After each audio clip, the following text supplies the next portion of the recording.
Welcome to this week's wrap-up. Last week I gave you a challenge to share a self-portrait with us all on Facebook. Let me show you all of them.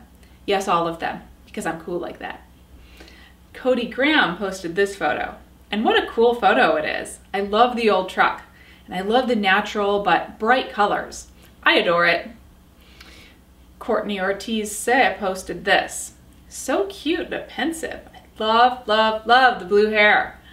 And definitely the eye just peeking out. Dennis Cooper posted this one. I love to see someone smiling at the camera. This one isn't quite as artsy as the others, but you know what? I'll bet it looks just like him. And real, well-lit portraits are an important part of photography. Devin Michael posted this. This one, like Dennis Cooper's, has some shadow on the leading angle of the face, which I love. In fact, I like the lighting in this one just in general. It looks very natural and soft. That's probably not what a dude wants to hear, right? I mean, the light looks soft. Devin, you look very tough. Grr. Eric Rowe, I guess, Rodriguez posted this one. I'm imagining him screaming raw into the camera right now. Grant Mills posted this one. I love the lighting. It looks very peaceful, but masculine. Leigh Germeroth posted 2 self-portraits. This is the first. So cool, very yin and yang because it's so bright on the one side and so dark on the other. And here's his other self-portrait. It's a macro shot of his eyeball and the reflection of what looks to be a yard. So cool. I'm digging the blue sneaks he has on too. Except for maybe it's his jeans. I'm not sure, but I like it. Matthew Haig posted this. So cool, or hot. I think it would have been a neat photo even if he didn't have flames and smoke coming out of his head. You do know, Matthew, that there may have been a little fire and a lot of smoke, right? I hope you knew. Morris Langeveld posted this. I think his paintball gear makes it look a little alienish. Nima Parving posted this one, but I don't think this is actually a self-portrait. It's cute anyway. New, and I'm going to butcher this, Shanthavongse, I think, posted this one of him hunting for a snack. I wonder if it's mashed potatoes in those KFC containers. I love the idea of this photo and the thought of clearing out a space in my fridge for my camera. I don't know, it appeals to me. Lastly, Timmy Jang posted this. He was thinking heart attack when he planned the shot. And from what I understand, it seems like he captured the feeling. What I really adore is that he used a lamp and some construction paper as a modifier for the lighting. Now, I take photos of myself all the time, but I did just finish up a mini self-portrait shoot for y'all. It's on SnapChick.com now, and let me know what you think. Let's talk about technology. Are phone cameras going to eliminate the compact camera market? I kind of feel like they might. Apple announced some planned improvements to iPhone photography features and some cool ways to share photos without having to use your computer. And there are rumors of a panorama mode right in the camera app. In general, sensors, even small ones, are getting better and better. Plus, the best camera is the one in your hand. And who doesn't keep their phone with them all the time? I do. Decent still images and HD video without having to carry a separate device? Well, I'm in.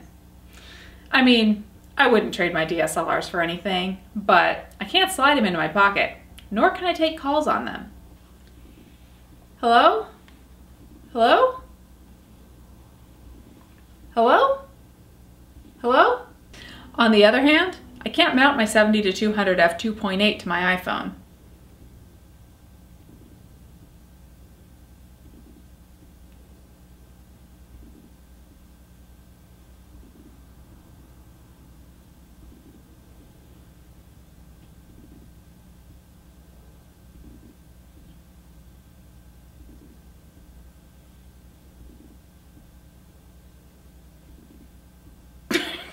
What do you think? Is the compact camera going the way of the VHS cassette?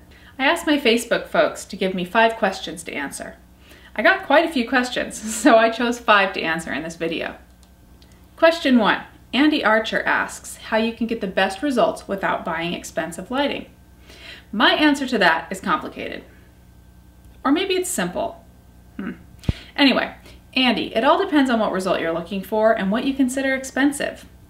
Obviously, you could simply choose to shoot with natural light. If you choose to shoot with natural light outside, you might need to use an on-camera flash for fill light, or maybe a reflector or a filter to diffuse the sunlight, which are pretty inexpensive options. If you're looking to do photography where you're mobile, like a wedding reception, I use speed lights on my cameras. I have SB800s, but now they have SB700s and 900s, and they provide you with a good amount of flexibility. Now, if you're looking for a studio setup, you again have a variety of options. The first would be to use speed lights. You can check out my Speedlight Studio video here. You could also use inexpensive work lights from the hardware store. And you can take a look at a video where I showcase mine here. Or you could always invest a little more money and purchase studio lights. You have a huge range of options here with, again, a huge range of costs. Strobes, continuous lighting, each of the options has its own benefits. I have some Alien Bees strobes, which are pretty inexpensive as strobes go, and I love them. I also have some fluorescent continuous lighting from Linco, also pretty inexpensive, which I also really like. So you can take a look at these videos on my strobes and on my continuous lighting. Sorry I can't give you a more direct answer, but hopefully this will at least help you out in your decision. Question 2. Jerry Burkle asks if I prefer HDR or flash and why. For my own work, I have not used HDR, though I have been known to take advantage of the HDR option on my iPhone's camera just for fun. If I don't have enough light, I use camera settings or flash. I also often do work in post-processing. I don't see anything wrong with HDR. I actually think it's pretty cool. Well, I thought it was pretty cool. I feel like I can usually tell when a photo is HDR, and maybe I feel like it's getting overused. I don't know. Maybe it's the future of photography and I'm totally missing the boat. Wait, my boat! Wait for me! Clement Ho asks if I have any tips for photographers who would like to make photography their main source of income. Then Raj Golawar adds, how do you market yourself in the internet age? These are related, so I'm answering both as a bonus. To Clement, if you want to start doing photography full-time, this part is obvious. Just start taking as many jobs as you can. However, when you decide you're ready to ditch your 9-to-5, there are some things you can do to protect yourself a bit from the fluctuations in the business. You can diversify a bit. If you usually do portraiture, try weddings. Or if you usually do weddings, try sports or fashion. That way, all your eggs aren't in one basket. Now for Raj. I'm a fan of word of mouth when it comes to my professional photography. I didn't like getting a ton of cold calls from people who'd found my website. They just all seemed to be bargain shoppers who wanted to haggle over price, which I just didn't have time for. That being said, SnapChick is solely an internet business, though I'm offering my knowledge and not my services. But if you want to have a website or a Facebook page or a Twitter account related to your photography, go for it.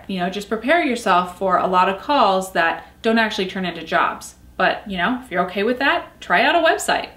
Question 4. Shalk Raz asks how to manage disk space because RAW takes up so much space. Well, Shalk, that is a big problem. If you plan on keeping all of your images, like I do, you either have to buy a bunch of storage, either internal to your computer or external, or find some other ways. You can see how I manage my files in this video. If you don't plan to modify images after you initially edit them, you could process the raw files into Jpeg files, which take up significantly less space. Also, I just started to move old jobs off my computer. I already have these jobs on at least 2 different places, so I don't really need the ready access to them. Question 5. It's kind of related. Cliff Mates asks, RAW or JPEG? This is a loaded question, Cliff. The war between RAW-only photographers and the JPEG photographers is as old as time, or at least as old as digital photography anyway. I am not going to say that one or the other is the right way to go for everyone. However, I typically shoot in JPEG. If I'm in a particularly difficult lighting situation and time is of the essence though, sometimes I switch over to RAW. Although you can do a lot with JPEG files in image editing software, you can do more, and some would say a lot more, when you're dealing with a RAW image. Now for next week's photo challenge, a cell phone photo. I talked earlier about phone cameras replacing compact point and shoots. For now, they're not quite there as far as quality is concerned, but some of them are getting pretty close. I'm not necessarily looking for the most crisp, clean image. Just keep your eyes peeled when you're out and about. I think that's where the sweet spot is. Something spontaneous and fun. Post them on my Facebook page. Search for SnapChick if you haven't found me yet. That does it for this week's wrap up. Hop on over to snapchick.com and take a look at the photos I posted.